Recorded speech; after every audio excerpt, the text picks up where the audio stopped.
Balaam blesses Israel. Chapter 23. Then Balaam said to King Balak, "Build me 7 altars here, and prepare 7 young bulls and 7 rams for me to sacrifice." Balak followed his instructions, and 2 of them sacrificed a young bull and a ram on each altar. Then Balaam said to Balak, "Stand here by your burnt offerings, and I will go to see if the Lord will respond to me. Then I will tell you whatever he reveals to me." So Balaam went alone to the top of a bare hill, and God met him there. Balaam said to him, "I have prepared 7 altars and have sacrificed a young bull and a ram on each altar." The Lord gave Balaam a message for King Balak. Then he said, "Go back to Balak and give him my message." So Balaam returned and found the king standing beside his burnt offerings with all the officials of Moab. This was the message Balaam delivered. "Balak summoned me to come from Aram. The king of Moab brought me from the eastern hills. 'Come,' he said, 'curse Jacob for me. Come and announce Israel's doom. But how can I curse those whom God has not cursed? How can I condemn those whom the Lord has not condemned? I see them from the cliff tops. I watch them from the hills. I see a people who live by themselves, set apart from other nations. Who can count Jacob's descendants, as numerous as dust? Who can count even a fourth of Israel's people? Let me die like the righteous. Let my life end like theirs." Then King Balak demanded of Balaam, "What have you done to me? I brought you to curse my enemies. Instead, you have blessed them." But Balaam replied, "I will speak only the message that the Lord puts in my mouth." Balaam's second message. Then King Balak told him, "Come with me to another place. There you will see another part of the nation of Israel, but not all of them. Curse at least that many." So Balak took Balaam to the plateau of Zophim on Pisgah Peak. He built 7 altars there and offered a young bull and a ram on each altar. Then Balaam said to the king, "Stand here by your burnt offerings while I go over to meet the Lord." And the Lord met Balaam and gave him a message. Then he said, "Go back to Balak and give him my message."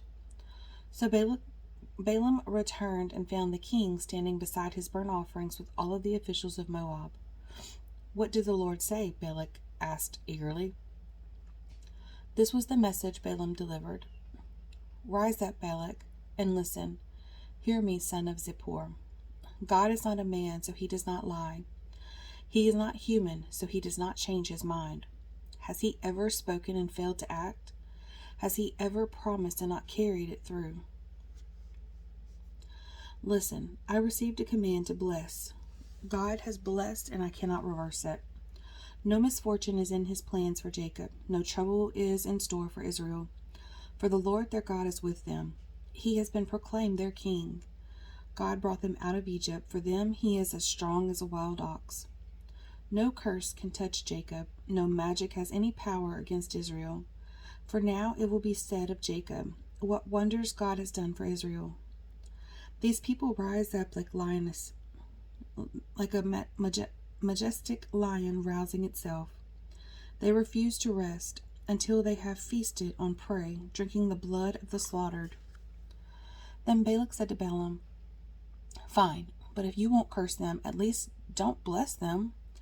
But Balaam replied to Balak, "Didn't I tell you that I can do only what the Lord tells me?" Balaam's third message. Then King Balak said to Balaam, "Come, I will take you to one more place. Perhaps it will please God to let you curse them from there." So Balak took Balaam to the top of Mount Peor, overlooking the wasteland. Balaam again told Balak, "Build me 7 altars and prepare 7 young bulls and 7 rams for me to sacrifice." So Balak did as Balaam ordered and offered a young bull and a ram on each altar. Chapter 24. By now, Balaam realized that the Lord was determined to bless Israel, so he did not resort to divination as before. Instead, he turned and looked out toward the wilderness, where he saw the people of Israel camped, tribe by tribe. Then the Spirit of God came upon him, and this is the message he delivered. This is the message of Balaam, son of Beor, the message of the man whose eyes see clearly. the message of one who hears the words of God, who sees a vision from the Almighty, who bows down with eyes wide open. How beautiful are your tents, O Jacob! How lovely are your homes, O Israel! They spread before me like palm groves, like gardens by the riverside. They are like tall trees planted by the Lord, like cedars beside the waters. Water will flow from their buckets. Their offspring have all they need. Their king will be greater than Agag. Their kingdom will be exalted. God brought them out of Egypt. For them he is as strong as a wild ox. He devours all the nations that oppose him, breaking their bones in pieces, shooting them with arrows. Like a lion, Israel crouches and lies down, like a lioness who dares to arouse her. Blessed is everyone who blesses you, O Israel, and cursed is everyone who curses you. King Balak flew into a rage against Balaam. He angrily clapped his hands and shouted, I called you to curse my enemies. Instead, you have blessed them 3 times. Now get out of here. Go back home. I promised to reward you richly, but the Lord has kept you from your reward. Balaam told Balak, Don't you remember what I told your messengers? I said, even if Balak were to give me his palace filled with silver and gold, I would be powerless to do anything against the will of the Lord. I told you that I could say only what the Lord says. Now I'm returning to my own people, but first let me tell you what the Israelites will do to your people in the future. Balaam's final messages. This is the message Balaam delivered. This is the message of Balaam, son of Beor, the message of the man whose eyes see clearly, the message of one who hears the words of God, who has knowledge from the Most High, who sees a vision from the Almighty, who bows down with eyes wide open. I see him, but not here and now. I perceive him, but far in the distant future. A star will rise from Jacob, a scepter will emerge from Israel. It will crush the heads of Moab's people, cracking the skulls of the people of Sheth. Edom will be taken over, and Seir, its enemy, will be conquered, while Israel marches on in triumph. A ruler will rise in Jacob, who will destroy the survivors of Ur. Then Balaam looked over toward the people of Amalek and delivered this message. Amalek was the greatest of nations, but its destiny is destruction. Then he looked over toward the Kenites and delivered this message. Your home is secure. Your nest is set in the rocks, but the Kenites will be destroyed when Assyria takes you captive. Balaam concluded his messages by saying, Alas, who can survive unless God has willed it? Ships will come from the coast of Cyprus. They will oppress Assyria and afflict Eber, but they too will be utterly destroyed. Then Balaam left and returned home, and Balak also went on his way. Moab seduces Israel. Chapter 25. While the Israelites were camped at Acacia Grove, some of the men defiled themselves by having sexual relations with local Moabite women. These women invited them to attend sacrifices to their gods, so the Israelites feasted with them and worshipped the gods of Moab. In this way, Israel joined in the worship of Baal of Peor, causing the Lord's anger to blaze against his people. The Lord issued the following command to Moses: Seize all the ringleaders and execute them before the Lord in broad daylight, so his fierce anger will turn away from the people of Israel. So Moses ordered Israel's judges, Each of you must put to death the men under your authority who have joined in worshiping Baal of Peor. Just then one of the Israelite men brought a Midianite woman into his tent, right before the eyes of Moses and all the people, as everyone was weeping at the entrance of the tabernacle. When Phinehas, son of Eleazar and grandson of Aaron the priest, saw this, he jumped up and he left the assembly. He took a spear and rushed after the man into his tent. Phinehas thrust the spear all the way through the man's body and into the woman's stomach. So the plague against the Israelites was stopped, but not before 24,000 people had died.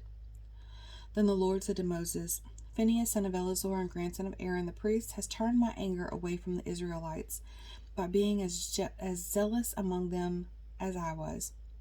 So I stopped destroying all Israel, as I had intended to do in my zealous anger. Now tell him that I am making my special covenant of peace with him. In this covenant I give him and his descendants a permanent right to this priesthood, For in his zeal for me, his God, he purified the people of Israel, making them right with me. The Israelite man killed with the Midianite woman was named Zimri, son of Salu, the leader of a family from the tribe of Simeon. The woman's name was Cosbi. She was the daughter of Zer, the leader of a Midianite clan. Then the Lord said to Moses, "Attack the Midianites and destroy them, because they assaulted you with deceit and tricked you into worshipping Baal of Peor, and because of Cosbi, the daughter of a Midianite leader, who was killed at the time of the plague because of what happened at Peor." The second registration of Israel's troops, chapter 26. After the plague had ended, the Lord said to Moses and to Eleazar, son of Aaron the priest, "From the whole community of Israel, record the names of all the warriors by their families. List all the men 20 years old or older who were able to go to war." So there on the plains of Moab, beside the Jordan River, across from Jericho, Moses and Eleazar, the priest, issued these instructions to the leaders of Israel. List all the men of Israel 20 years old and older, just as the Lord commanded Moses. This is the record of all the descendants of Israel who came out of Egypt. The tribe of Reuben. These were the clans descended from the sons of Reuben, Jacob's oldest son. The Hanokite clan, named after their ancestor Hanok. The Paluite clan, named after their ancestor Pulu. The Hezronite clan, named after their ancestor Hezron. The Carmite clan, named after their ancestor Carmi. These were the clans of Reuben. The registered troops numbered 43,730. Pulu was the ancestor of Eliab, and Eliab was the father of Nemuel, Dathan, and Abiram. This Dathan and Abiram are the same community leaders who conspired with Korah against Moses and Aaron, rebelling against the Lord. But the earth opened up its mouth and swallowed them with Korah. A fire devoured 250 of their followers. This served as a warning to the entire nation of Israel. However, the sons of Korah did not die that day. The tribe of Simeon. These were the clans descended from the sons of Simeon. The Jemuelite clan, named after their ancestor Jemuel. The Jaminite clan, named after their ancestor Jamin. The Jachinite clan, named after their ancestor Jachin. The Zoarite clan, named after their ancestor Zoar. The Shaulite clan, named after their ancestor Shul. These are the clans of Simeon. Their registered troops numbered 22,200. The tribe of Gad. These were the clans descended from the sons of Gad. The Zephonite clan, named after their ancestor Zephon. The Haggite clan, named after their ancestor Haggi. The Shunite clan, named after their ancestor Shuni. The Ozanite clan, named after their ancestor Ozni. The Erite clan, named after their ancestor Eri. The Aradite clan, named after their ancestor Aradi. The Aralite clan, named after their ancestor Arali. These are the clans of Gad. Their registered troops numbered 40,500. The tribe of Judah. Judah had two sons, and Onan, who had died in the land of Canaan. These are the clans descended from Judah's surviving sons. The Shelonite clan, named after their ancestor Shelah. The Perizzite clan, named after their ancestor Perez. The Zerahite clan, named after their ancestor Zerah. These were the subclans descended from the Perizzites. The Hezronites, named after their ancestor Hezron. The Hamulites, named after their ancestor Hamuel. These were the clans of Judah. Their registered troops numbered 76,500. The tribe of Issachar. These were the clans descended from the sons of Issachar. The Tolite clan, named after their ancestor Tola. The Puite clan, named after their ancestor Pua. The Jashubite clan, named after their ancestor Jashub. The Shimronite clan, named after their ancestor Shimron. These were the clans of Issachar. Their registered troops numbered 64,300. The tribe of Zebulun. These were the clans descended from the sons of Zebulun. The Saradite clan, named after their ancestor Sarad. The Elonite clan, named after their ancestor Elon. The Jahilite clan, named after their ancestor Jaleel. These were the clans of Zebulun. Their registered troops numbered 60,500. The tribe of Manasseh. Two clans were descended from Joseph through Manasseh and Ephraim. These were the clans descended from Manasseh. The Machirite clan, named after their ancestor Machir. The Gileadite clan, named after their ancestor Gilead, Machir's son. These were the subclans descended from the Gileadites. The Arozites, named after their ancestor Iezer. The Helekites, named after their ancestor Helek. The Azraelites, named after their ancestor Azrael. The Shechemites, named after their ancestor Shechem. The Shemaites, named after their ancestor Shemaiah. The Heferites, named after their ancestor Hefer. One of Hefer's descendants, Jelophadad, had no sons, but his daughters' names were Mahlah, Noah, Hoglah, Milcah, and Tirzah. These were the clans of Manasseh. The registered troops numbered 52,700. The tribe of Ephraim. These were the clans descended from the sons of Ephraim. The Shephelite clan, named after their ancestor Shethelah. The Becherite clan, named after their ancestor Becher. The Taanite clan, named after their ancestor Taan. This was the subclan descended from the Shuthalites. The Eranites, named after their ancestor Eran. These were the clans of Ephraim. Their registered troops numbered 32,500. These clans of Manasseh and Ephraim were all descendants of Joseph. The tribe of Benjamin. These were the clans descended from the sons of Benjamin. The Bilate clan, named after their ancestor Bela. The Ashbelite clan, named after their ancestor Ashbel. The Ahiramite clan, named after their ancestor Ahiram. The Shephamite clan, named after their ancestor Shepham. The Huphamite clan, named after their ancestor Hupham. These were the subclans descended from the Belites. The Ardites, named after their ancestor Ard. The Namites, named after their ancestor Naaman. These were the clans of Benjamin. Their registered troops numbered 45,600. The tribe of Dan. These were the clans descended from the sons of Dan. The Shuamite clan, named after their ancestor Shuam. These were the Shuamite clans of Dan. Their registered troops numbered 64,400. The tribe of Asher. These were the clans descended from the sons of Asher. The Imnite clan, named after their ancestor Imnah. The Ishvite clan, named after their ancestor Ishvi. The Berite clan, named after their ancestor Bera. These were the subclans descended from the Berites. The Heberites, named after their ancestor Heber. The Malcholites, named after their ancestor Malchil. Asher also had a daughter named Sarah. These were the clans of Asher. The registered troops numbered 53,400. The tribe of Naphtali. These were the clans descended from the sons of Naphtali. The Jezreelite clan, named after their ancestor Jeziel. The Gunite clan, named after their ancestor Guni. The Jezerite clan, named after their ancestor Jezer. The Shilamite clan, named after their ancestor Shillam. These were the clans of Naphtali. The registered troops numbered 45,400. Results of the registration.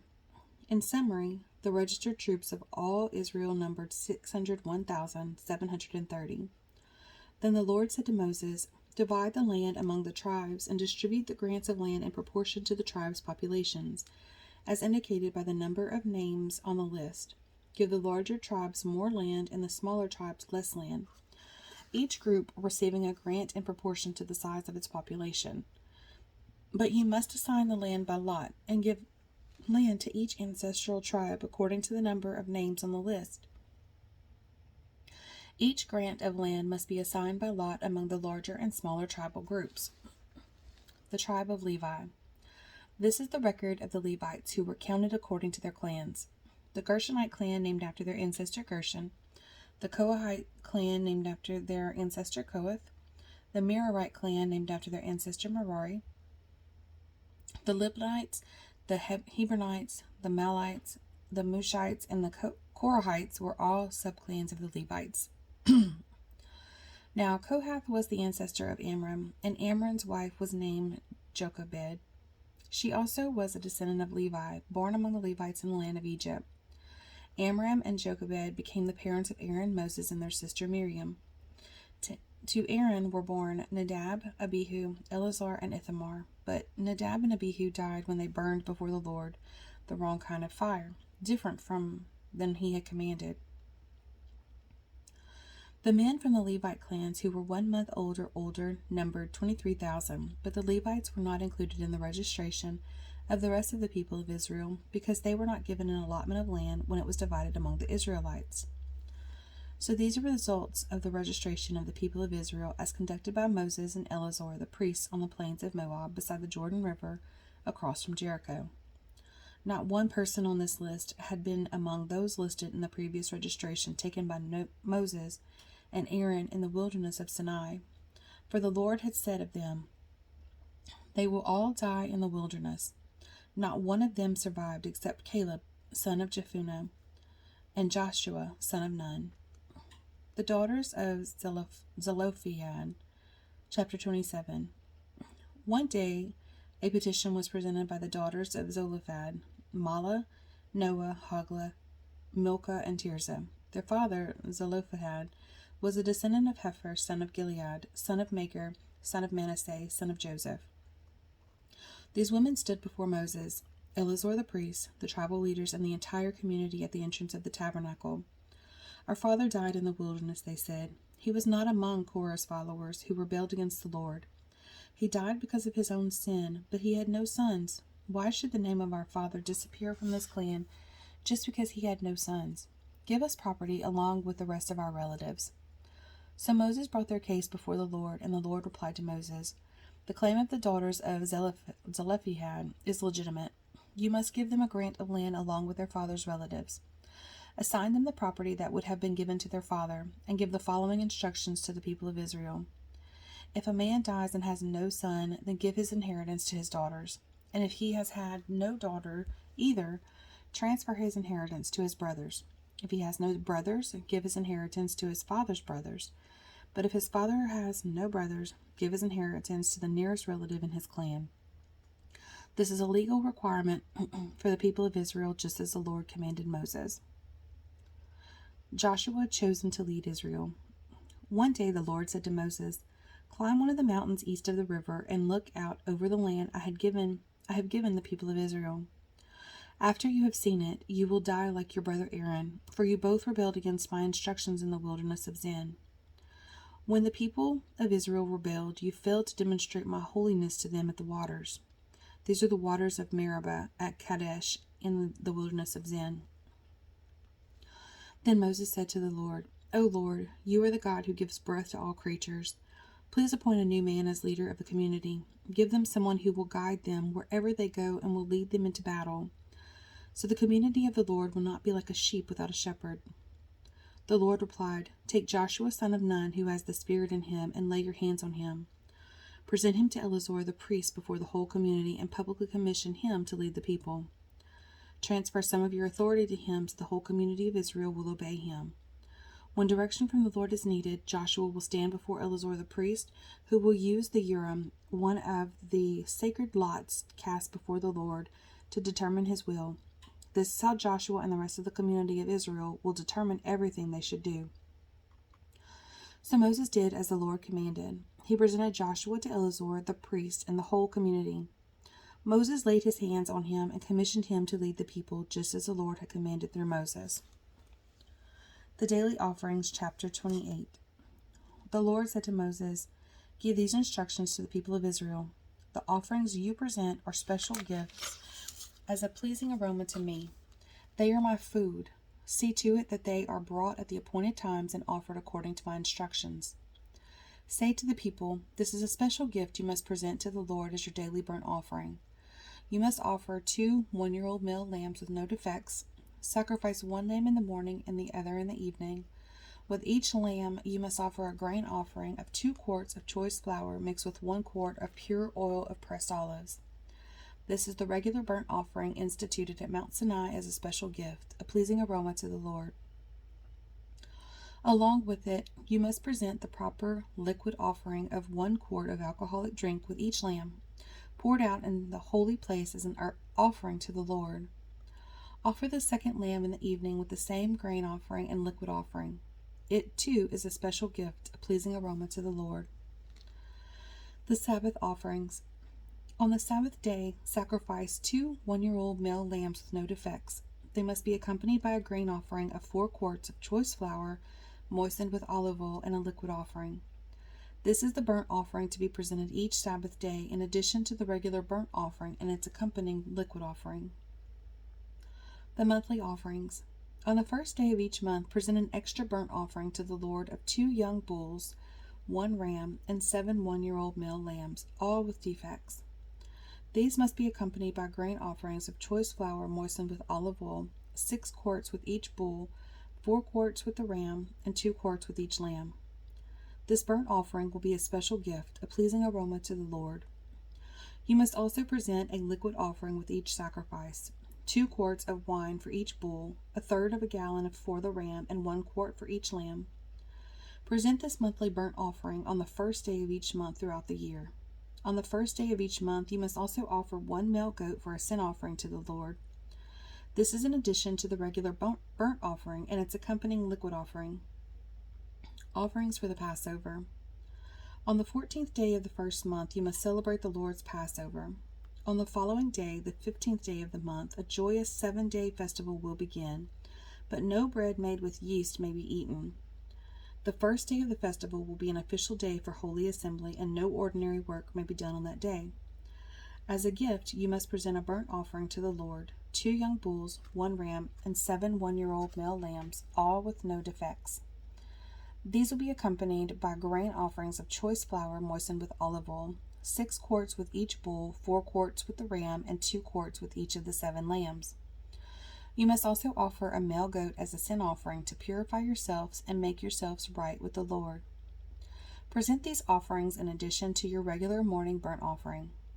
On each of the 7 days of the festival, this is how you must prepare the food offering that is presented as a special gift, a pleasing aroma to the Lord.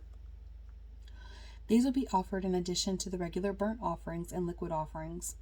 The 7th day of the festival will be another official day for Holy Assembly, and no ordinary work may be done on that day. Offerings for the Festival of Harvest. At the Festival of Harvest, when you present the first of your new grain to the Lord, you must call an official day for Holy Assembly, and you may do no ordinary work on that day. Present a special burnt offering on that day as a pleasing aroma to the Lord. It will consist of 2 young bulls, 1 ram, and 7 one-year-old male lambs.